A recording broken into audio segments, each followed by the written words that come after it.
प्रचाराला आता अवघे काही दिवस शिल्लक राहिलेले आहेत आणि अशा वेळी जोरात प्रचार सुरू आहे। आपल्याबरोबर अपक्ष उमेदवार अशोक अण्णा पांगारकर आहेत। भाजपकडून बंडखोरी केली, उमेदवारी अर्ज दाखल केला। अशा वेळी अजूनही तुम्हाला आशा आहे की भाजपचे काही सामान्य कार्यकर्ते तुमच्या बाजूने आहेत? नक्कीच मी पूर्ण भारतीय जनता पार्टीच काय पूर्ण हिंदुत्ववादी संघटनेच्या पाठिंब्याने मी इथं उभा राहिलेलो आहे। मी काही अचानक येऊन मी स्वतःहून इथं उभा राहिलेलो नाही, कारण ही जालना शहरातील सामान्य नागरिकाची पूर्ण हिंदू संघटनेची सगळ्यांची मागणी होती की इथं कोणीतरी एक हिंदू चेहरा असलेला व्यक्ती आणला पाहिजे होता। आणि मी सर्वांसाठी तळागाळात हिंदुत्वासाठी लढणारा मी पूर्वीपासून मी इथं आहे। हिंदूवर जेव्हा जेव्हा अन्याय अत्याचार झाला सर्वप्रथम मी इथं उभा राहतो। आत्ताच काही दिवसापूर्वीची गोष्ट आहे, आत्ता आपल्या गणपती स्थापनेच्या वेळेस एक अचानक एका व्यक्तीचा खून झाला, परंतु इतकी दहशत हे माजवते जालना शहरामध्ये।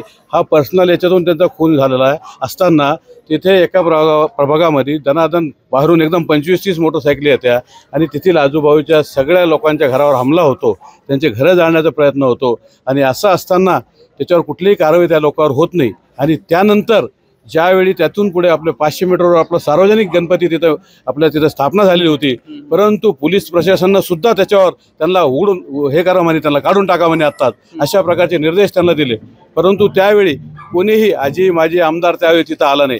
हिंदुत्ववादी चेहरा म्हणून जर यांना जर यायचं होतं, हे पक्षाचे होते त्यांनी त्यात यायला पाहिजे होतं। परंतु मला जसं समजलं मी त्या ठिकाणी गेलो आणि संबंधित PSI सांगितलं तुझ्या नियमानुसार सगळ्या गोष्टी इथं होतील, हा वाद वेगळा आहे परंतु याच्यामध्ये तुम्ही इथं पडायला नाही पाहिजे। अशा प्रकारे समजा अशी अनेक घटना जालना शहरामध्ये असतात। बाकीचे पण अनेक हिंदू उमेदवार आहेत ना? हिंदू उमेदवार आहेत ना, परंतु सगळ्यांना माहिती आहे ना, हिंदू उमेदवार असताना जर पक्षी त्यांचे जर पूर्ण सेक्युलर राहण्याचा प्रयत्न करतात, हे असं दाखवतात की बाबा आम्ही तुमच्यासोबत बी आम्ही तुमच्यासोबत बी, ही दुटप्पी भूमिका अजिबात इथं आपण चालू शकत नाही। कारण जेव्हा वेळ येते समजा अन्याय अत्याचाराची, कारण आत्ता मागील काही दिवसापूर्वी जालन्यातलं सुद्धा वातावरण इथं बिघडायचा प्रयत्न झाला।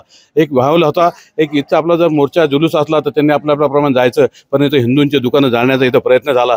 त्यावेळी जालना शहरातून एक सर्वात मोठा हिंदूंचा मोर्चा जालना शहरामध्ये निघाला होता आणि त्यावेळीच ह्या गोष्टी सगळ्यांचे निदर्शन आलं आणि त्यावेळेस त्यांनी ठरवलं होतं की जालना शहरामध्ये भारतीय जनता पार्टीच्या भारतीय जनतेचा उमेदवारच इथं दिला पाहिजे, अशी जनभावना लोकभावना अशा प्रकारची इथं होती। आणि त्यामुळे मी इथं आलेलो आहे।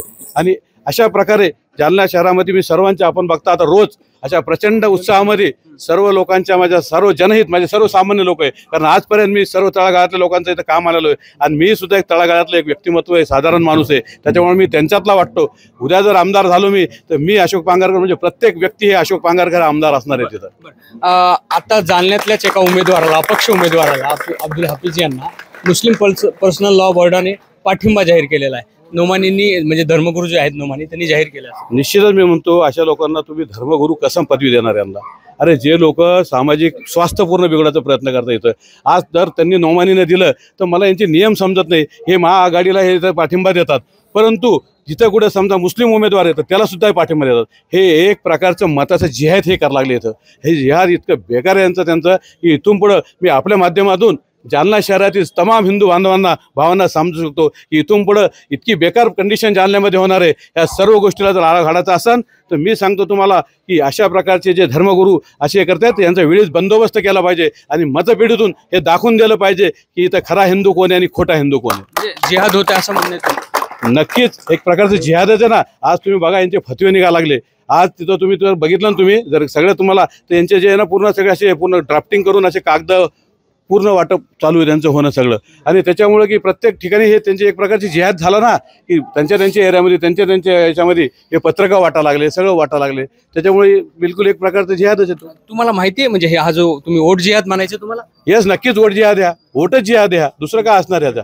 अशा प्रकारचं जर समजा वेटी धरून एक समूह जर एकत्र येत असेल तर नक्कीच आमचे हिंदू भाई कमी नाही ना, ते सुद्धा एकत्र येणारच, ते सुद्धा चेहरा पाहणार आणि ते सुद्धा मतदान करणार। आणि माझ्या आपल्या याच्यातून आपल्या माध्यमातून मी सांगू इच्छितो सगळ्यांना की मी असं ऐकलेलं आहे समजा की येत्या 1-2 दिवसामध्ये समजा एखाद्या वेळेस दंगल सुद्धा घडायचा इथं प्रयत्न होऊ शकतो। त्याच्यामुळे माझं आपल्या माध्यमातून पोलीस प्रशासनाला सांगतो की आपण वेळीच सावध राहावं आणि अशा ज्या घटना होणार असतील तर त्याचा त्यांनी आतापासूनच बंदोबस्त करायला हवा, अशी मी या ठिकाणी आपल्या माध्यमातून सगळ्यांना सांगू इच्छितो। आणि पुन्हा एकदा हिंदू बांधवांना मी आपल्याला स्पष्ट करू इच्छितो की आपल्यासाठी नेहमी कधी 24 घंटे मी आपल्यासाठी इथं हजर राहणार आहे। कधीही कोणाला घाबरायचं कारण नाही, आपण भयमुक्त वातावरणामध्ये इथं मतदान करा। आपल्याला कुठल्याही गोष्टीची कोणालाही आपण इथं भीती बाळगली पाहिजे अशी मी आपल्या माध्यमातून त्यांना विनंती करतो सर्वांना। बरं, ही वोट जिहाद असेल किंवा हा दंगलीचा हा जो संशय आहे, संकेत आहेत तुम्हाला, याची काही तुम्ही प्रशासनाला खबरबात दिली? नाही मला स्वतःला म्हणजे आता 1 तासापूर्वी कळालंय. आता ह्या एक प्रकारचं हे झाल्यामुळे मी आता SP साहेबांशी बोलणार या विषयावर. त्यांना सुद्धा सांगणार की बाबा असा विषय तुम्ही सावध राहिलं पाहिजे. तुम्ही या गोष्टी तुम्ही बघा कुठं काय घडा लागलं काय नाही त्यांनी बघायला पाहिजे. ते त्यांचं काम आहे. त्यांच्याजवळ सगळ्या प्रकारच्या व्यवस्था आहे त्यांच्याजवळ. उलट त्यांचं काम आहे, माझं काम नाही. पण मला माझे सोर्सेस झाले असं समजलं. भाजपने तुमची जवळपास तुम्हाला तुमची हकालपट्टीच केली, पत्रक देखील काढलं. याविषयी तुमचं काय मत आहे? मी आपल्याला म्हणजे सांगू इच्छितो की मी एक हिंदुत्ववादी पक्षाचा पहिल्यापासून इथं सामान्य कार्यकर्ता आहे. मी कालही भाजपचा होतो, आजही आणि उद्या राहणार आहे. त्याच्यामुळे माझा तो फरक पडत नाही मला की ते भाजपनं काढलं. कारण ही एक व्यवस्था असते. मी जर बंडखोरी केली आणि चांगल्या कामासाठी केली, परंतु त्यांचं एक कर्तव्य असतं, त्यांचं एक हे असतं की बाबा ह्या गोष्टी घडायला नाही पाहिजे. म्हणून प्रत्येक माझे ऍक्टर कार्य झाले नाही. महाराष्ट्रातील तमाम 38 लोकांवर माझ्यासारख्यावर कार्य झालेले. पण आम्हाला आमच्यावर विश्वास आहे. बंडखोरी करू आणि जिंकून येऊ आणि ती चांगल्यासाठीच बंडखोरी आम्ही केलेली आहे. प्रतिसाद कसा मिळतो? निश्चितच आपण बघत असाल आता हे प्रचंड प्रतिसाद पूर्ण इतक्या चांगल्या पद्धतीचं पूर्ण सामान्य जनता माझ्यासोबत पूर्ण सामान्य जनता आज रस्त्यावर उतरलेली आहे. कारण बाकीचे पण लोक भरपूर माझ्यासोबत आहे. सगळेजण मला बोलतात, परंतु त्यांची अशी अवस्था की त्यांची हिंमत होत नाही याच्या पुढे यायची. कारण मागील 35 वर्षापासून आळीपाळीने यांचं सोयीचं राजकारण आहे. आणि निश्चितच तुम्हाला सांगतो मतपेढीतून आता हा विषय संपणार आहे. दहशतीचं वातावरण आहे. निश्चितच दहशती सावटच आहे पूर्ण सगळीकडे. आपण कुठं जा सांगून मी ग्रामीण भागात जाऊन आलो, सगळीकडे जाऊन आलो.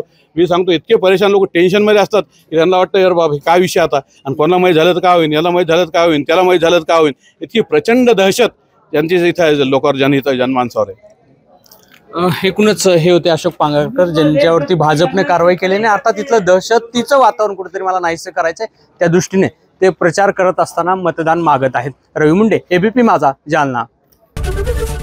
ABP माझा, उघडा डोळे बघा नीट.